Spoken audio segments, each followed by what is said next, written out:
Imagine you're sitting by yourself with your half of the cheat sheet already filled up. Somebody comes to give you your scenario. You have 10 minutes to prepare your best performance. It's getting real. In this module, I'll teach you how to make the most of these 10 minutes and be ready for your exam. At the end of this module, you'll know what information to retrieve from the patient's file and how to use it at your advantage. There are three main types of case files: short, medium, long. They all have benefits, and you might prefer one better than another, but I'll teach you how to be okay with all of them. The short file gives you just a sentence or two about the patient. You'll get to know what the area of the body is injured or has an issue, but really not much else. This means you'll totally rely on your cheat sheet to get all the information you need, and quickly, during the interview. The medium file might be a referral from a GP, so it'll contain more information about the case, like scan reports, medication, medical history, and social situation.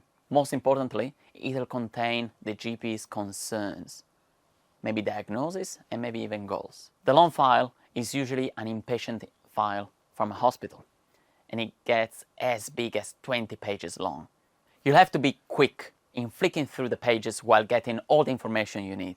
Unfortunately, missing some of this information will cost you the first mark, but not the exam, don't worry. Here's the list of information I want you to write down in front of you on a different paper. Name and age, current issue or surgery undergone, past medical history and medication, current medication, pain and vitals, blood pressure, temperature, saturation, notes from doctors or other health professionals and their goals, and last, social history. You will find all this information in the long file, but not in the short and medium size files. Once you've written down all of this, I need to go back to the cheat sheet because we need to write down the second half of it. It'll contain all the information you need during the assessment and some guidance for the treatment too. Now that you know your patient's conditions, you know what you need to assess. So writing it down will make sure you follow the assessment you planned, step by step. Missing important parts of the objective assessment can make you fail the whole exam, so keep your focus. I prepared a bonus file with a specific assessment for each single region of the body, but for now we'll list the general rules and the words I want you to write down.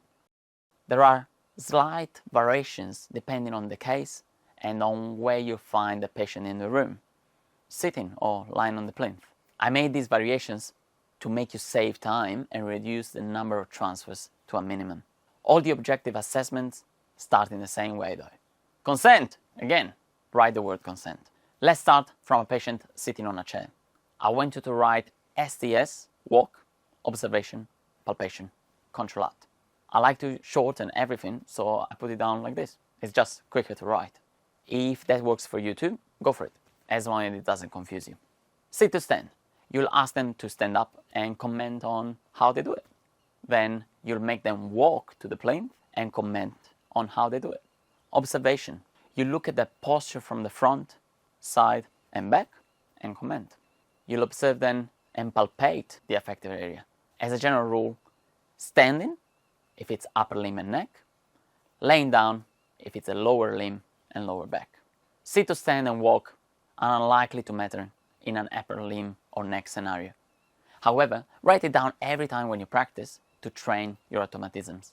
Contralateral will serve as a trigger for the next, more detailed section of the assessment. You'll find every single detail of each single assessment in the bonus content. If your patient has knee pain, go to the contralateral and check ROM, strength and muscle length as described in the bonus material, without goniometer.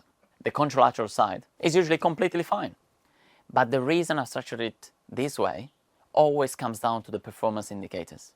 You need to meet the council's expectations, and if you follow my structure, you'll tick all the boxes you need to get full marks in your exam.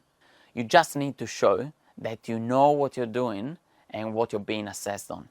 After contralateral, I want you to write prox, distal, gonio, special.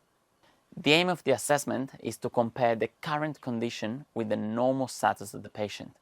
That's why you start assessing the contralateral limb.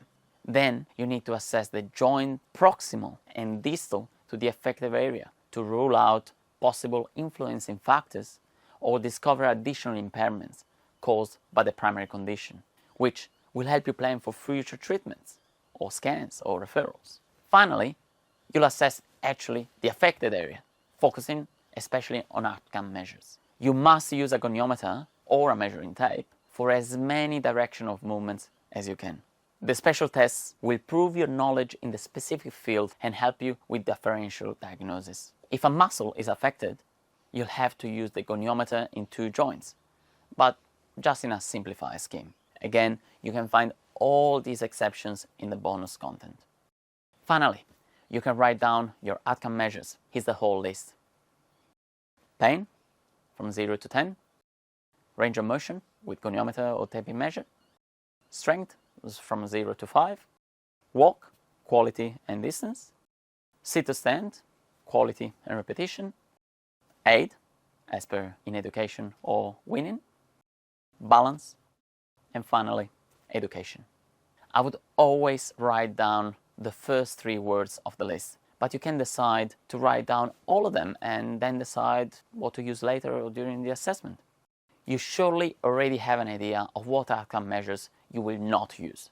Again, for example, walk and sit to stand in an upper limb scenario, and you want to keep an open mind about what to prioritize depending on the patient's goal.